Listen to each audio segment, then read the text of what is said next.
백쌤의 교실.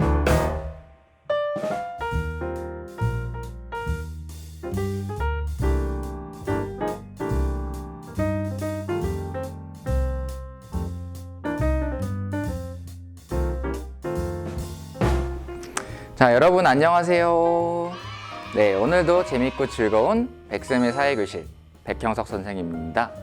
우리가 이제 지난 시간에 이어서 이번 시간에 선생님이 준비한 내용은 바로 우리나라의 사법부가 되겠는데요. 네, 사법부 하면 가장 먼저 떠오르는 직업 혹시 알고 계시나요? 네, 바로 사법부 하면 판사라고 하는 직업을 가장 많이 떠올리실 겁니다. 그런데 우리가 이제 생각을 한번 해보자고요. 판사라고 하는 직업이 과연 정확히 어떤 직업인가?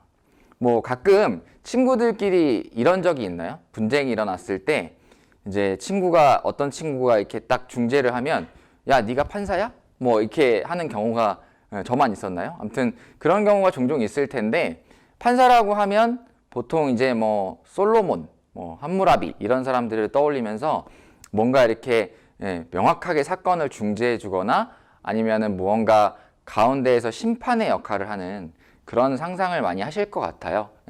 근데 이제 대부분의 나라의 판사들이 있겠지만 우리나라에 있어서의 판사는 정확히 이런 일을 합니다.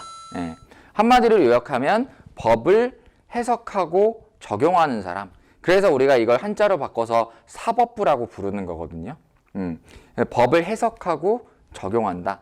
다른 말로는 어떠한 분쟁이 발생했을 때 뭐 예를 들면 민사사건, 형사사건 뭐 이런 사건들이 있습니다.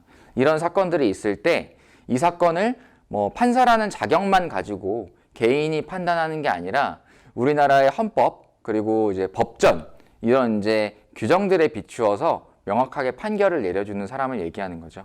사건을 중재시키고 사건을 해결해 주는 사람, 이런 사람들을 판사라고 할 수 있겠습니다. 자, 그래서 이제 이 판사들은, 즉 사법부는 권력 분립의 한 축을 담당하고 있죠. 우리가 이제 지지난 시간에 배웠던 입법부는 국회라고 하죠, 우리나라에서.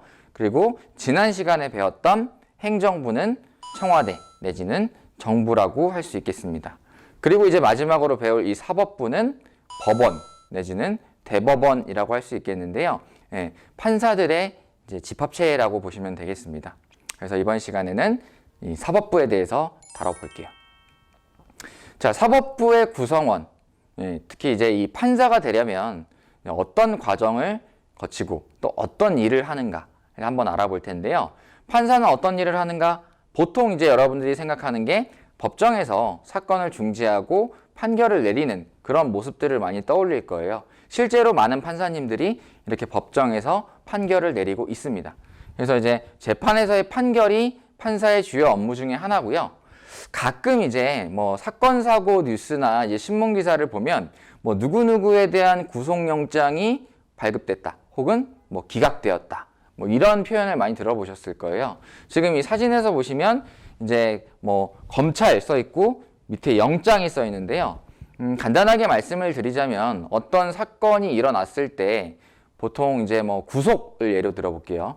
구속이라고 하는 건 집에 가지 못하고 이제 경찰서나 아니면 검찰청에서 이 피의자죠, 피의자. 그러니까 용의자로 의심받는 사람을 가둬놓고 이제 신문을 하는 걸 얘기하는데 이런 것들을 판사가 이제 판단을 해줍니다. 잡아놔도 된다, 안 된다. 그러니까 이제 검사님들이 이제 이런 구속영장이라든지 이런 것들을 발급 신청을 해요. 누구에게? 판사님들한테. 그러면 이 판사님들이 누구에 대한 구속 내지는 누구의 집에 대한 압수수색 이런 것들이 적합하다라고 판단하면 영장을 이제 발급해 주는 거고요. 그렇지 않다고 생각하면 기각이라고 해서 돌려보내는 그런 제도를 얘기합니다. 그래서 사실 판사님들 중에는 이 재판 전문 판사님들이 많지만 그 중에는 또 이제 이렇게 영장 전담 판사도 계십니다. 그렇게 해서 이렇게 이제 판사님들이 하는 일은 크게 두 가지로 나눠볼 수가 있고요. 그리고 이제 또 판사가 되기 위해서는 어떻게 해야 되는가? 보통 이제 우리가 이제 사법시험이 이제 폐지가 되었죠. 이런 상황에서 우리 학생 여러분들이 이제 법조인이 되려면 어떻게 해야 되죠? 바로 로스쿨이라고 하는 법학 전문 대학원을 나오셔야 됩니다. 그러니까 이제 4년 동안의 그 학사 학위, 일반 대학생 과정을 마친 뒤에, 졸업한 뒤에 법학 전문 대학원에 또 따로 시험을 봐서 입학해야 하는데, 이제 뭐 본인이 그 로스쿨 때 수강했던 과목이나 아니면 학점에 따라서 검사가 될 수도 있고 변호사가 될 수도 있어요.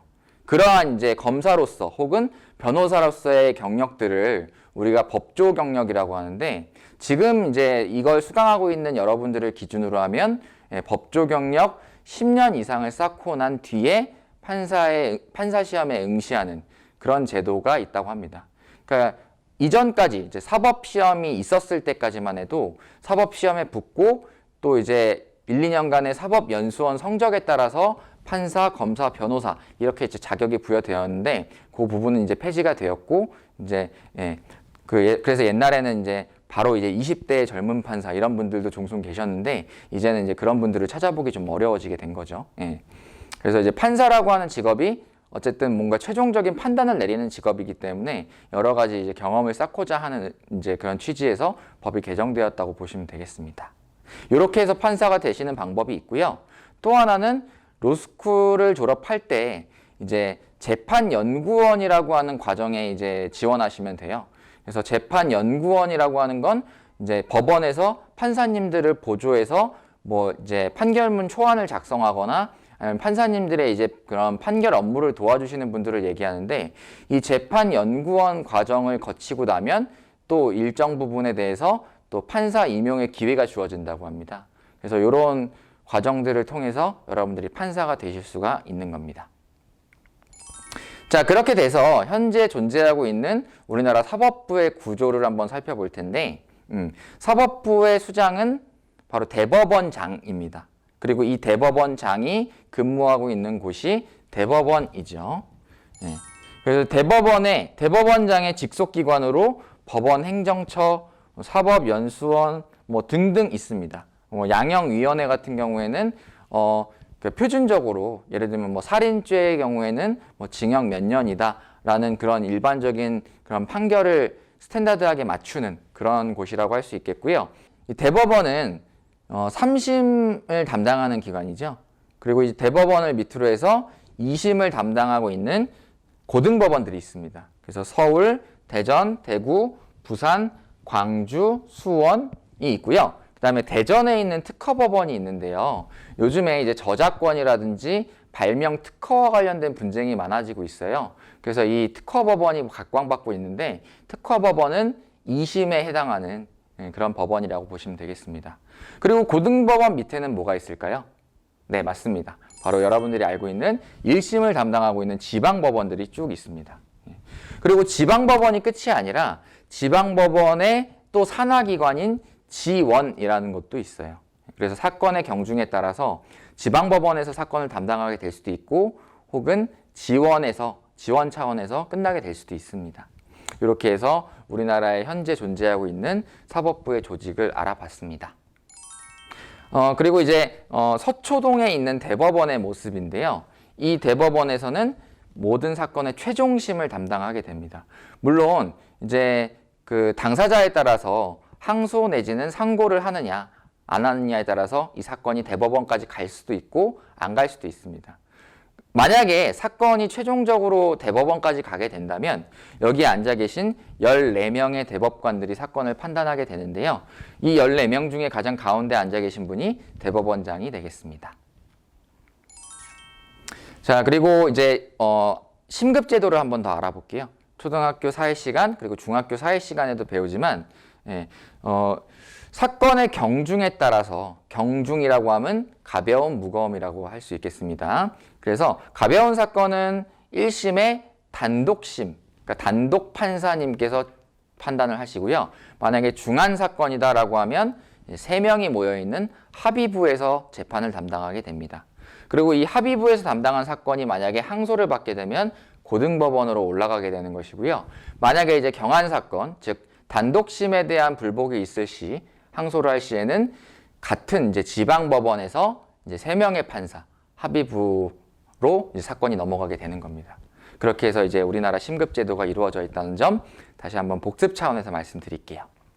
그리고 이제 마지막으로 함께 보면 좋은 컨텐츠들을 이번에도 소개할 텐데, 판사분들의 일상과 사건을 다룬 드라마나 영화들이 있습니다. 예, 얼마 전에 이제 다들 방영하거나 이제 개봉을 한 영화들인데, 미스 함무라비라고 하는 드라마가 있어요.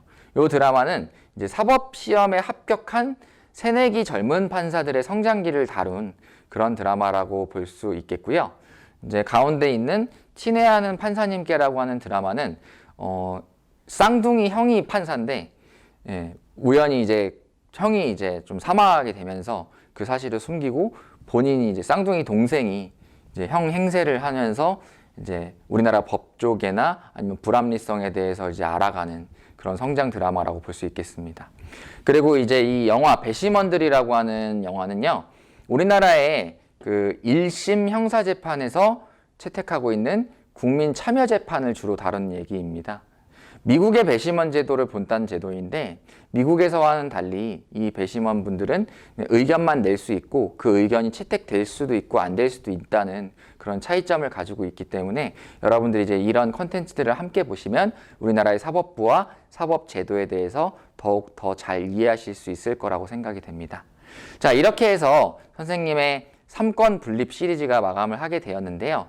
우리나라의 권력 분립은 크게 3가지로 이루어져 있다는 점 잊지 마시고요. 이 외에도 입법부, 사법부, 행정부와는 별개의 독립된 권력기관들이 존재하게 됩니다. 그래서 다음 시간에는 그런 기관들에 대해서 하나둘씩 다뤄보고자 해요. 자, 이번 시간에도 선생님의 강의와 수업 들어주셔서 너무 감사하고요. 다음 시간에는 더 재밌고 유익한 컨텐츠로 찾아뵙도록 하겠습니다. 자, 감사합니다. 여러분 모두 안녕.